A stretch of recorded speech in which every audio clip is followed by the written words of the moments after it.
depending on where you're joining from. My name is Jason Brand, and I'm the Director of Outreach and Partner Development here at Supply Chain Solutions. So if you are a returning viewer to our weekly ship show, thank you so much for tuning in today. If you are new to our show, thanks for joining as well. So we got a little bit of a change this week. It's pretty simple, and we're going to be implementing it. I'm going to be trying to implement it actually on this show. So strap in and get ready, because while it is pretty minimal, we're hoping that we can make this show a whole lot more manageable for our viewers. So goal is very simple. The idea is we want to try to get all of our information in on a weekly basis in by like a 15 to 20 minute weekly package. So 15 to 20 minutes, get the show started, get the show finished. Make sure you can pop in, you can learn something on a weekly basis, whether that be our general market updates or on a specific industry trend or something we're focused on. But the goal is we want to make sure you can make any meetings you have starting at 1/2 hour. So it's definitely going to be a little bit of a tough switch for us.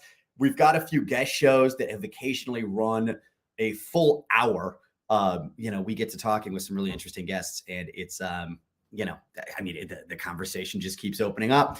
But we're going to figure it out. We're going to make sure we can do it. So every week you can learn something new, whether it be from me, whether it be from Anthony, or from one of our fantastic guests, or one of our internal associates teaching you about some of the areas they work in on a day-to-day basis. So without further ado, let's get this show on the road. Let's keep this within 15 minutes. And so today we've got our infamous Freight Market Roundup. It is a very simple show where we give you a quick snapshot of the market as a whole. And that comes along with some current events that are affecting our customers or current events that are affecting the trade lanes we discuss. Now, I'm going to start with some updates on the ocean shipping market, and then I'm going to work into current events on each of the lanes I'm talking about. After that, I'm going to move into the air freight market. And finally, I'm going to end our discussion with a little talk on the oil and gas markets. Little tidbit of facts. So back in the day, we actually brought in the oil and gas market discussion because of the Ukraine war and that effect it had on the oil and gas market prices. What we are going to be doing going forward is I'd like to talk a little bit more about the current events, because there's a lot happening in that realm. Obviously, when we consider like electric vehicles and things, there's a lot of different directions companies are choosing to go and different government incentives. So it's something we really need to keep our eyes on, just to know, hey, is it still a good opportunity to go through a oil and gas, route? Because there's going to be a heyday for that. And there's going to be moments when regulation is going to make it just burdensome. So we got to keep our eye on that. Anyway, want to give you a tidbit on that, but let's dive right into the show and get going. So ocean lanes first, as I mentioned, our first updates are going to be on the Trans-Pacific lane. So our Trans-Pacific lane is our Southeast Asia, our China, and then we are going to be talking about transporting into the US West Coast. Now, when we talk about these ocean shipping lanes, you have to remember we're focused only on the ocean portion. We're not talking about any of the inland charges. And also, these are the rates we have compiled as a team last week. So it's what our customers are paying as of last week, not this week. So if you just got a bill or you just shipped out this week and you just got a quote, it may be slightly different from what we're talking about, but stay tuned for our next show because we'll be covering that then as well.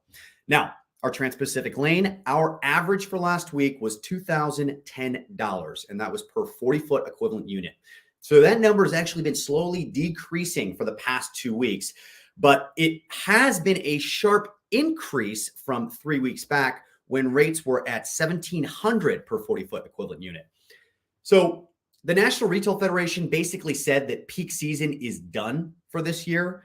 And they stated that most retailers had finished actually all of their holiday restocking, and they did so back in August. So when we look at the numbers, that's actually very clearly reflected as well. If you look at the import numbers month over month, you see there was a spike in August followed by a decrease in the months since. And that's also, needs to be called out. That's very unusual. When you consider peak seasons of the years prior to the pandemic, August is not the highest shipping month. It tends to be a big shipping month, but it's not the high month. So keep that in mind. Now, if we start to think about, on this lane, and in general for the ocean shipping market, what the crucial events we need to talk about are, and you need to be focused on are really these quarterly meetings that we just saw all the carriers come out of and what they've been talking about from the ocean market standpoint. And it's really a statement on the peak season of this year so far. But To put it in a few words, despite the fast declining revenues, carriers have not been able to pull enough capacity out of the market, and they have been able to do so effectively to maintain any of the GRI increases or the general rate increases that they've put in place to try to support these really floor level rates we've been seeing at the moment. If you looked at the earnings calls, which I don't expect you did, they were a mouthful, but they've been extremely interesting for us in logistics. Maersk had a very interesting one, and we're going to call them the latest casualty. And this follows some pretty negative reports from Zim and Wan Hai, who all have been reporting quarterly losses. So Maersk's CEO, Vincent Clerc, he delivered a pretty grim outlook for the container shipping industry, and he did so during that call. He pretty much warned of a very dire situation if rate levels weren't able to improve. And he said before the end of this year. Now, if you've been following us on this show, you know that rate levels are not going to improve before the end of this year. Even that rate I just mentioned for the Trans-Pacific lane of 2010 per 40-foot equivalent unit, while that is higher than the 1700 that we saw 3 weeks back, we've been watching that rate go steadily down still, and it will go all the way back down to probably that 1700 point. Really, it's a battle between time right now, and that's because, and we'll discuss this in a little bit. In January, we've got some new regulation coming in, but despite that, and despite I think what's been the pretty clear knowledge that you're not going to get higher rates before the end of this year, he did paint a pretty dire picture if they didn't get rates up before the end of the year. So he also announced that they're going to be cutting another 3,500 jobs from Maersk, and this is on top of the 6,500 jobs they've already cut. This also comes on top of FreightWaves, we've had other industry partners who've also been laying off substantial numbers of their workforce, and this is just truly because of very low volume that's been happening over the course of the year. So, thinking about Maersk, remember, earlier this year, there was the announced split of the 2M alliance, and Maersk being now on the outs of that alliance, or at least the path out of that alliance, they've been scrambling with other carriers to lock down as much potential market share as they could. And they've been doing so despite the very flat market conditions. However, these carriers, they're just simply not going to be able to compete with the efforts of MSC. And that's because of all the lost ground that they essentially accumulated from MSC when you look back to the pandemic. So during the pandemic, MSC took these record-breaking profits and they went out and bought more ships than anybody else. They built the largest order book for new capacity than any of the other carriers. And then, they announced they're splitting from the 2M alliance, which we discussed in an earlier show, actually puts them in a very beneficial situation because a lot of regulation is aimed at diminishing the powers of alliances. So being out of an alliance actually gives them a regulation or a regulatory benefit in a lot of situations. Anyway, so they built this record-breaking order book, and currently, even despite this lack of demand, they're still deploying capacity. So just this week, MSC expanded their overall active fleet. And remember, there's a difference between active fleet and how much has been moved so far this year. This is just available slots.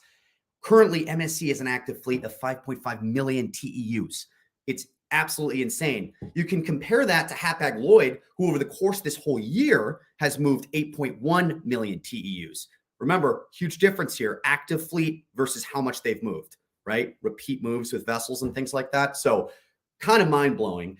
And that 5.5 million TEUs, it's not all their ships. I think this is the craziest part. They have 10 mega ships that are just sitting idling right now. They're not included in that 5.5 million number.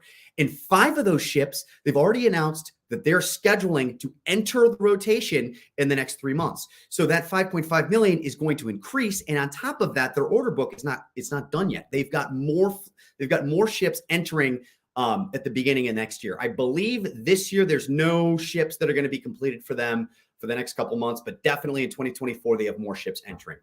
So Anthony and me, generally speaking, call the ocean carrier vessels, we call them the container ship cartel because of some of the practices that happen. But you do have to say it was a power move from MSC during the pandemic, and they have really put themselves far ahead of the rest of the competition alone as a single company, they're larger than any of the other alliances. So it's just shocking. But anyways, let's move on. Let's talk a little bit about the transatlantic. So when specifically shipping from Europe into the US East Coast, our transatlantic lane that we're going to be talking about, let's go over rates. I'm going to repeat this again just to make sure it's very clear. So remember, first of all, the rates that we're talking about, they're compiled from last week. Second of all, this is only the ocean shipping portion. On your invoice, you should be able to clearly see what your ocean shipping charge is. If you can't see that, or if you don't get a freight invoice, unless you're shipping from, like essentially a foreign entity to a US entity of your same company, you really want to be in control of the freight. Now, in particular, I had a discussion with someone last week who was paying $18,000 per shipment out of Italy right now in this market. And that is you're getting completely gouged at that point. Per container, completely gouged. So if you're paying some ridiculous number right now, you need to put at least who's managing your shipping in check, because the market is at a point where you should have control of your shipping. You want to have control of your shipping, particularly if you haven't seen big decreases in these numbers. Anyway, remember, this is the ocean shipping portion. If you can't see that, you need to be able to maybe request an invoice. At the same point, these are the averages as of last week. So transatlantic, as of last week, our averages were $1,250 per 40-foot equivalent unit. And this was the average of our shipments leaving the big three ports in Europe and coming into the US East Coast. Now, I've said this before. I've read this more than a few times. I'm going to say it again. The party is definitely over in the US East Coast. And the reason why this is a statement is if we go back to last year when we still had these really pandemic-driven high ocean shipping rates, the one lane that stayed higher than the rest for longer than the rest was the US East Coast. It was actually specifically this transatlantic lane we're talking about now. It still was at $7,500 in February of this year. And that's shocking, because now we're looking at $1,250. And pre-pandemic, we're looking at between 1,500 and, south of 2,000, but between 1,500 and 2,000. So it's $7,500 at the beginning of this year. That lane was still more than 4 times higher than it should have been, given what the rate should have been at. What we have seen since is this is the lane that's been the very steady loser. It just does not have the capacity to support itself. And at $1,250, we're already operating below expenses on this lane. So, let's give a little bit of history on this lane just so you can kind of see the trend. Obviously, last week we had those averages at 1,250. But if you go back to the beginning of October, our rate averages were 1,340, so 1,340 per 40-foot equivalent unit. And if you go back to September 1st, rates were just a little higher at 1,400 per 40-foot equivalent unit. But let's go back one more month to August. Rates were at 1,600. So it's been a very steady decrease. There's been a series of GRIs. They have not stuck. The biggest thing that's been happening in this lane, and you can see this from really any analyst looking at the US East Coast, but particularly the transatlantic, is the blank sailings have not been, it's very interesting. The West Coast has seen a lot harsher blank sailings than the East Coast has, despite the volume issues and things of that nature. There's a few factors leading into this, but we're not going to discuss those today because we're going to keep this show to 15 to 20 minutes. Anyway, so I want to talk a little bit more about this. So, this lane could fall even lower than the 1,250 it's at right now. And that's simply because, as I've been discussing, the import numbers are just down on the East Coast at the moment. But you also have to remember that a lower price for this ocean shipping portion is not always better. And particularly right now, when you're seeing these below cost prices, you're also going to be seeing, from a shipper standpoint, bad service. And we've been seeing it as well. We've been seeing a lot of disruption. And this is because these companies are trying to fill their boats, right? They can't keep a schedule if there's not good, steady amounts of imports. And when you can't keep a schedule, it's hard to, essentially have a delivery time period or delivery time frame that's controllable for the end customer. So unfortunately, these bottom of the barrel rates, if you have the flexibility to, and also if you don't mind, obviously if you've got your from your financial terms, if you're trying to stay within a window, this is not the time to be shipping. But if you don't mind going over those windows and your payment periods and such, just dealing with longer than usual shipping times because of blank sailings or rolled shipments, or just issues with the links in the chain because they're not making money, it's in that sense, if you're okay with that, it's an okay time to ship. But otherwise, just be cautioned. And also, you will see expenses that you generally wouldn't see just because they're going to charge you when they can right now, simply because costs are, well, the price is below cost. In my most optimistic opinion, talking about Europe going into the US East Coast, the future of this lane will start looking better in late spring or early summer of next year. And I need to caution you, this is my most optimistic opinion. I, generally speaking, have been a little bit pessimistic when it comes to recovery times, but I'm actually more optimistic than other analysts looking at the market right now. The ocean carriers finally have gotten to the point where they've realized, wow, this is a little bit more painful than they were expecting. And you've heard this over a series of quarterly earnings calls. But quite frankly, what we have is a very indebted consumer at the moment. And that consumer needs to kind of sort out his affairs before he can start buying at a regular pace again. So it really is a little bit of a waiting game at this point because we need to stabilize the markets. We already saw the union fights happening all throughout the course of last year. When inflation was hitting, the unions were going through their contract renegotiations, and we've seen wages increase in certain areas. So this will help with this indebted consumer. But at the same time, it just needs to be a little bit of time as well. And yeah, with the, well, I don't want to get ahead of myself. But anyway, so really my most optimistic opinion, late spring, early summer 2024, this lane will start to stabilize. Now, you will see the costs on this lane increase in January, but that is simply because of new legislation on carbon incentives coming out. And those are the fines and the fees are expected to hit. They're not expected to hit. They are scheduled to hit on January 1st of 2024. So make sure you're keeping that in mind. We're working on some software at the moment to help our customers track what their exposure is going to be, because every carrier is setting up a different fee schedule. It's a little messy right now. They're not really understanding what they're going to have to pay.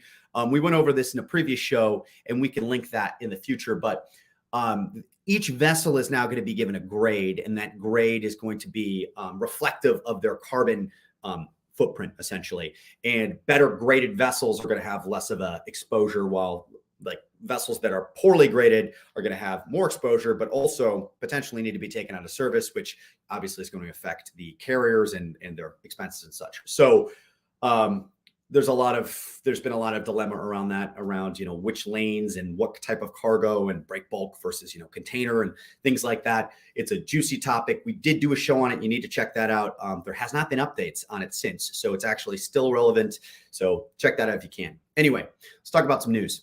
So talking about this lack of volume, and to kind of add to that bleak statement, when you look at the import data, it is showing that 151,900 TEUs were transported on the westbound transatlantic in September.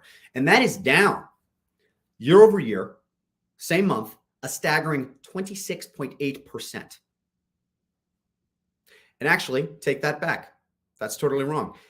That 26% decrease is not year over year. That's actually 2019 compared to this year. So it's kind of trying to delete the pandemic boom and bust, even though we're kind of in the bust cycle. So that's something you've got to consider as well. Anyway, so that's 151,900 TEUs transported in September. Westbound transatlantic is down 26.8% this year compared to 2019. So definitely a huge decrease. I also read that October was down more than 7%, but you really see the huge decrease in September. Now, meanwhile, we've got this 2M alliance split, and that is continuing to be realized with actual action by the carriers. So MSC and Maersk, they've been untangling their 3 transatlantic services that link North Europe to the US East Coast. And each carrier now needs to and has a plan to fully staff their own services and increasingly avoid any mixed operations on joint loops. Now, the official alliance termination is approaching, but that's in 2025. Something you need to consider is, 2025 is going to be here before you know it, especially when you're looking in the logistics realm. Now, given that we're at 119, I got to hurry up. So let's keep going. So a lot of carriers are hinting that a 2024 recovery is not going to be likely. Hapag-Lloyd came out with a series of statements, and they are estimating that when the numbers are in, we will have seen a 3% decrease in volume shipped in 2023. And that's worldwide. That's not only into the US, that's worldwide. And then simultaneously, we're going to have wrestled with a growth rate of 7 to 8% in available capacity. So that's 2023. Now, furthermore, Hapag-Lloyd is predicting that next year, we're going to see an increase of 4% year over year. But that number is still going to be strongly outpaced by available capacity growth.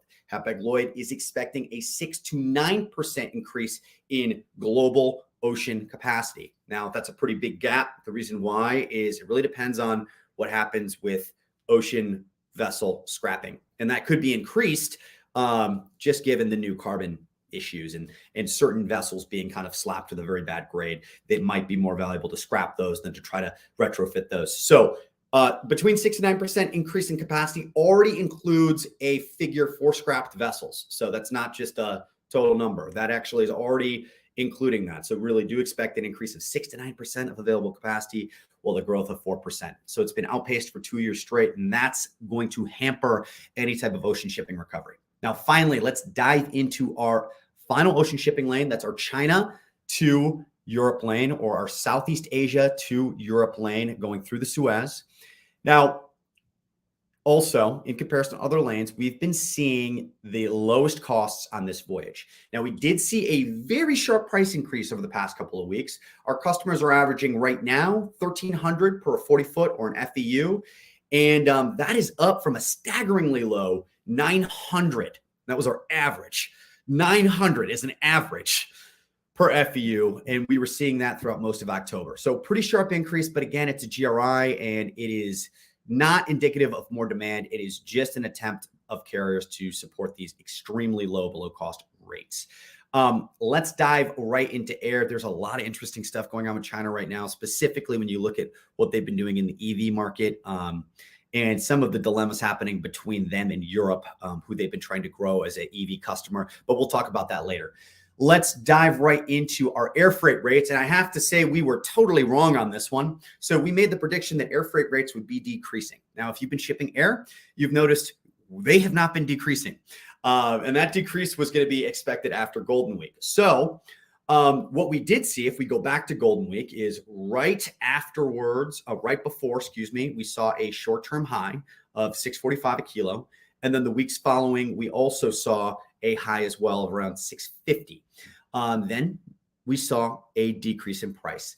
But that was very short-lived because the following week saw the largest price increase we've seen in air freight coming out of Southeast Asia or China into the US. And we saw a rate of $715 a kilo as of October 30th. So almost an all-year high on that lane. Right now, we also saw a massive drop. We're down to $660 a kilo, but there's a lot of instability here. My prediction, there's a few factors.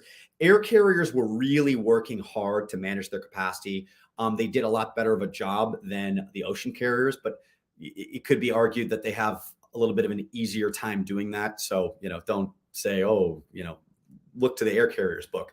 Anyway, there was a huge release from Meta. Meta, formerly Facebook, announced their Quest 3. It started shipping on the October 10th. And then they, based on demand, which was a little bit lower, but still interest was high enough that they're expecting 3.5 million units to be sold by by the end of 2024. And all of that is shipping air. And it's also all entirely manufactured in Southeast Asia and China. So it was a lot of volume to get pushed in. The reception to that product was actually really good. If you know anything in the VR market space, that's probably the hottest commodity. And that announcement kind of took the market a little bit by storm. Now, let's quick talk about oil and gas to keep this show under the 30 minutes because we should try hard to do this. So Diesel has been steadily decreasing over the past couple of weeks. And right now, between the period of October 23rd and November 6th, we have seen diesel prices drop nearly 20 cents. coming down from $4.54 a gallon to $4.36 a gallon. Now, with all the focus on clean energy that's been happening lately and emissions regulation, you would really expect these numbers to be rising or at least be staying stable. But actually, with them falling, it's kind of an interesting kind of trend. Also, this is conventionally a stockpiling period, so you normally don't see big price decreases, and especially given that we still have a situation going on in Ukraine, and now we have an issue going on in the Middle East that threatens some of the oil and gas supply. It is fascinating that we're seeing this price drop.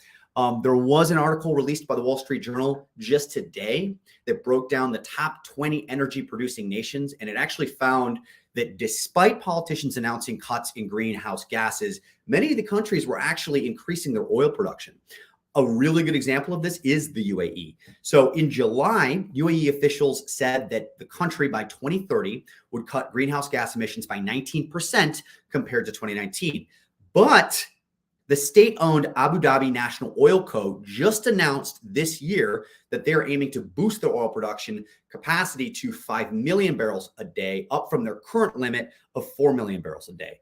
So it's an interesting twist. It's kind of remember, it's a state-owned versus what the state was actually saying, and really two different directions on that. So something we've got to keep our eye on. And again, like I mentioned earlier, certain areas are going to have regulation benefits for certain periods of time. And, as we're in this kind of interesting period where you need to be strategic, it's good to kind of be in the regulations graces while you can. Anyway, thank you all for joining us today. I can see we were at 26 minutes, which is a solid 11 minutes longer than what I wanted to go. I'll try to trim the fat in the show and give you the facts a little bit faster. But I really appreciate you guys joining today. Make it a great week, and let's chat again soon. Bye, everybody.